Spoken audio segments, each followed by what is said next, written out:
Hi, everyone, and welcome to this presentation on the Educational Administration and Faculty Qualification Standards with ACCSC. We'll start with the Director of Education. The Director of Education is a dedicated on-site role, although they may have a different title at your school.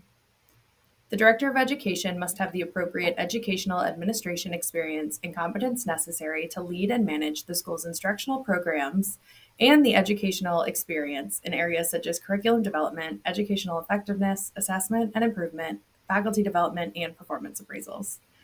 For those institutions that only offer a non-degree program, the Director of Education must have an educational background equal to or exceeding the education offered at the institution. For those schools that offer degree programs, the Director of Education must have an earned degree at least one level higher than the highest credential offered at the institution. Also, a degree-granting institution should be a program head. The program head manages the occupational elements of a program, and there should be one program head for each degree program or group of related degree programs. For example, if a school offers both an associate's degree in nursing and a Bachelor of Science in nursing, one program head could oversee both areas as long as they meet the qualifications. The educational background qualifications for the program head are that they must have equal to or exceeding the maximum credential offered in that program area. So that nursing example earlier would require that the program head have at least a baccalaureate degree. They must also meet or exceed the qualifications for technical faculty teaching in a degree program, which is something we'll go over a little bit later. And for graduate degree programs, the program must be supervised and coordinated by a program head with an earned doctorate degree. We'll move on to some general faculty requirements for a school. Schools must ensure the continuity of instruction by the reasonable retention of their educational administrative staff and faculty, and the faculty must be sufficient in number to serve the number of students enrolled.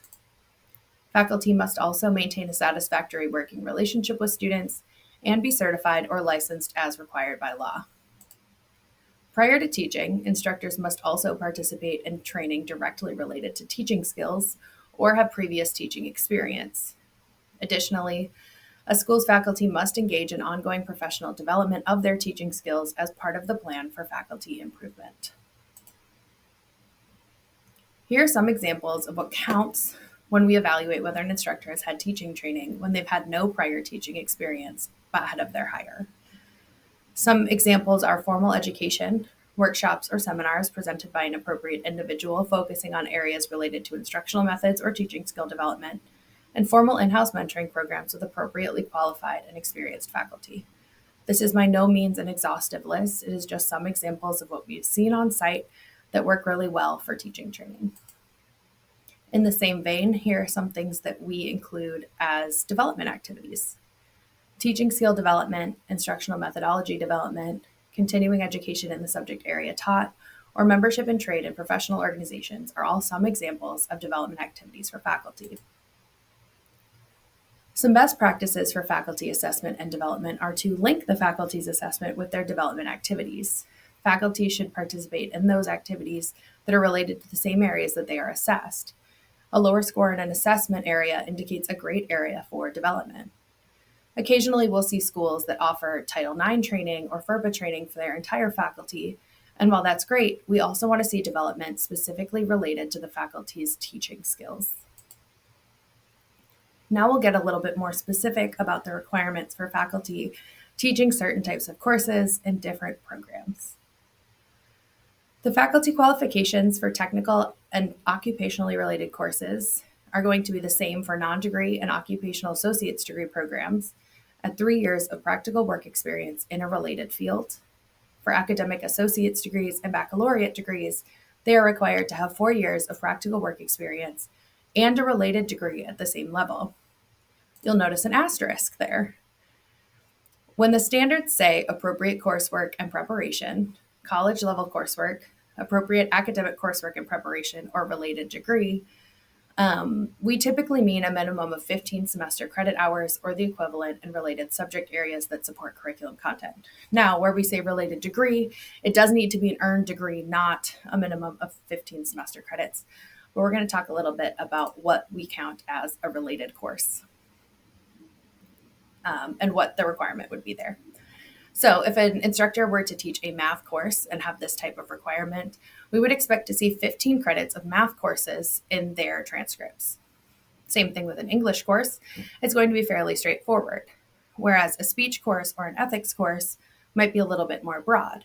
As we evaluate faculty for a speech course, we would look for areas like communication, education, or rhetoric, and ethics courses in philosophy, bioethics, business ethics, media ethics, a course that says ethics. It is the school's responsibility to demonstrate that their faculty member is qualified, and they must maintain transcripts as documentation of their qualifications. Next, we'll move on to applied general education courses. These are only permitted in non-degree programs and occupational associate's degree programs, and the requirement to teach is 3 years of practical work experience in a related field or appropriate college-level coursework, those 15 semester credits or the equivalent in quarters, or an appropriate mix of experience and coursework. As stated, these type of courses are not permitted in academic associate's degrees or baccalaureate degrees. Now we'll look at academic general education courses. In non-degree programs, there are going to be two separate qualifications. For terminal non-degree programs, meaning that it does not articulate into a degree program, the requirement is a baccalaureate degree with the appropriate coursework in the subject area taught. For non-degree programs that do articulate into a degree program, faculty must meet the degree program requirements. Those degree program requirements are a master's degree and appropriate academic coursework and the preparation in the subject area taught.